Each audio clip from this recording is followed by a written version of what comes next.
Michelle at Maddie's I Had Her Soaps and stuff, and I want to show you guys how I use the snake sheds to make my soap. First off, probably the biggest question I get is why? Why do I add the snake sheds to my soap?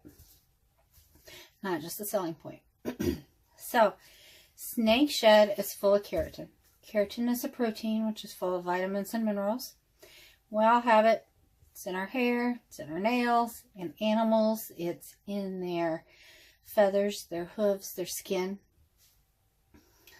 So when I add it to my beauty products, like my soap, keratin is considered anti-aging. What it does is it helps fortify the skin to make it stronger and less prone to sagging and wrinkles. Let's face it, you ever seen a snake with wrinkles? I haven't. So let's talk about sheds. There's all different kinds of sheds. Little ones, big ones. The smaller the shed, the thinner it is. The bigger the sheds, the thicker it gets. They come in all different colors depending on the different morphs, the different breeds. Some light, some dark. The top of the shed, which would be the top of the snake, is thinner because the scales are smaller. When you flip it over, you get to the belly of the snake. The scales are thicker, so the shed's thicker. The scales are bigger. See that? Find one of my darker pieces. So the top part is lighter. The bottom part is thicker. Now, you want to know that because that depends on how fast it dissolves. So what I do, and I'll show you both different colors. Not that the color of shed matters when you're making your soap, because ultimately it dissolves down. If you do have any bigger pieces and you want to straighten it off, you can. It doesn't affect the look of your soap. But I'm going to show you both of them. So what I'm going to do is I'm going to take some of my lighter color. I'm just going to scrunch it up. I'm going to take, I've already measured out my water. Now when I scrunch it up, I'm just going to cut it. Cut it in itty bitty pieces.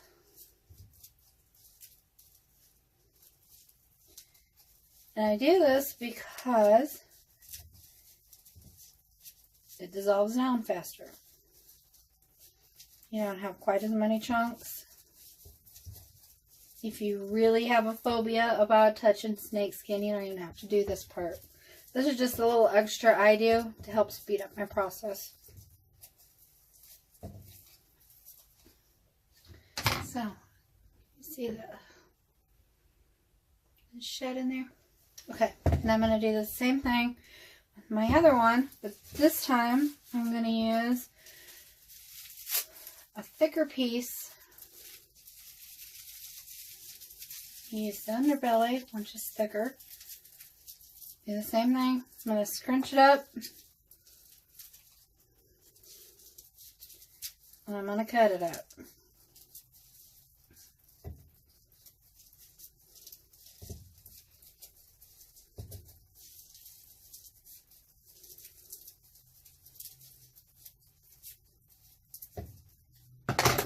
So, now you've got your darker pieces in there.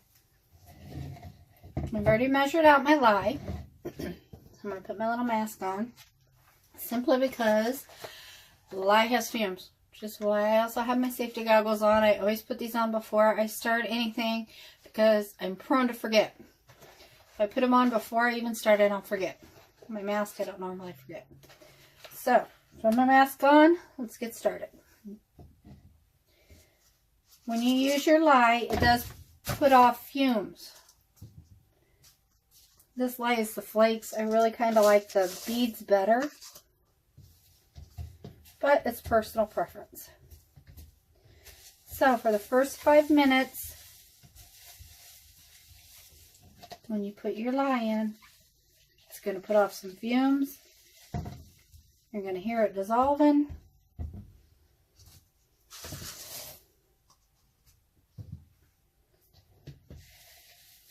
It'll be cloudy.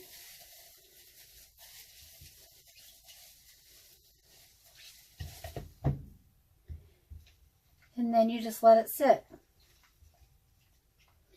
Now I use room temperature water when I mix my lye. A lot of soapers like to have their water frozen or chilled, and that's fine, but I think the lye dissolves faster when you use room temperature liquids. So I'm just going to let it sit until it gets room temperature, which is what I like to soap at as far as temperatures.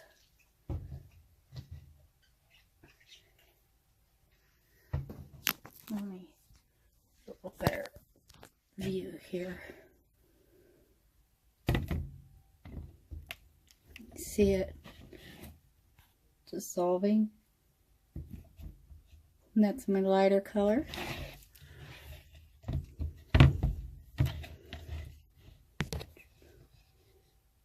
It's my darker colors.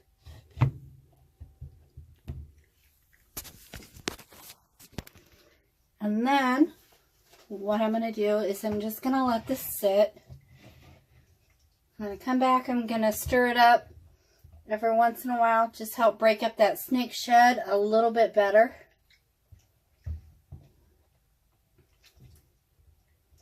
Once again, you don't have to. You can always strain it out.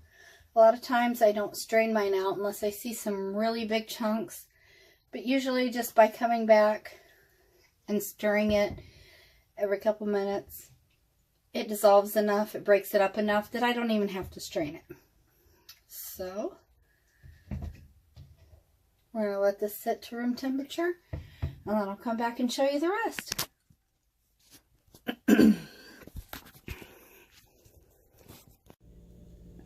Okay, I'm back. So I let my lye cool, and let me see if I can show you. Okay, this is my lighter color stuff. You see it's all dissolved. And then this was the heavier, darker shed. And like I said before, don't worry about it being a darker color, because it's not going to matter that much when you make your soap. So I'm going to set the lighter color aside just so I can show you with my darker. I've already got all my oils and butters. So what I'm going to do is, although I don't have any big chunks, I'm still going to go ahead and strain it, just because probably most of you will.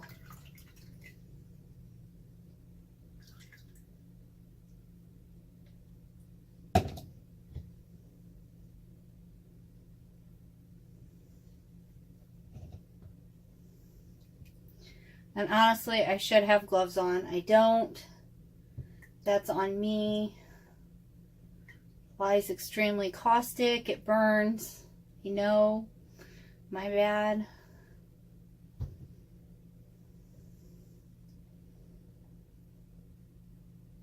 Okay. So all I did was just drain out, and some of the pieces stayed.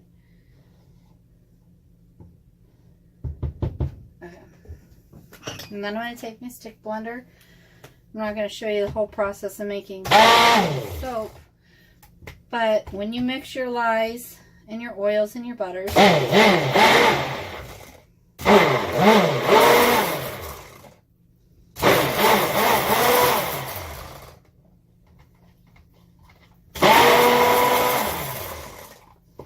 it blends together, emulsifies. And you want it to come to a trace.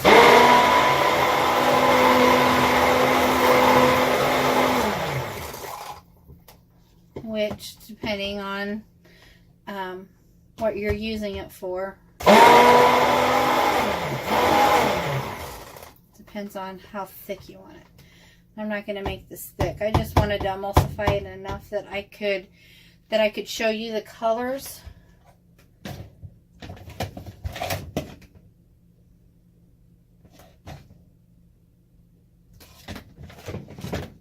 Okay. That I could show you. See, so that was my darker shed, and I still have a really pretty creamy color. It would be, if I used an oil like a coconut, it would be completely white, but because of the butter and oils I used, it's more of a creamy color. So, some things to think about when you're getting your sheds. First of all, you want to make sure you have some healthy sheds. Snakes tend to shed in one piece when they're healthy. When they're not healthy, they tend to do this little flaky thing. So look for the sheds that are all in one piece. You want to make sure your sheds come from healthy snakes. So you want to make sure that they don't have mites. Mites are kind of like fleas on a dog. They're itty bitty little black dots. So look through your shed. Make sure you don't have any little black dots. That would be the mites. If you don't breed your own, or you don't have your own snakes, try to find a reputable breeder. I tend to go through my friend. He owns and breeds snakes. His name, he goes by Twisted Pythons on Facebook.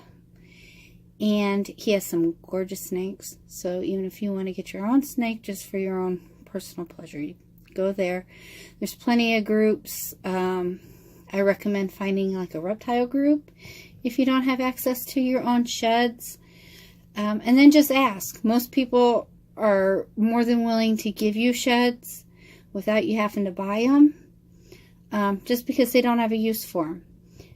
You know, throw back a couple little bars of soap their way, and they're more than happy to give you their sheds that are just going to end up in the trash. So, if you have any more questions, please feel free to send me a message, and I will help you any way I can. All right, thank you. You have a great day.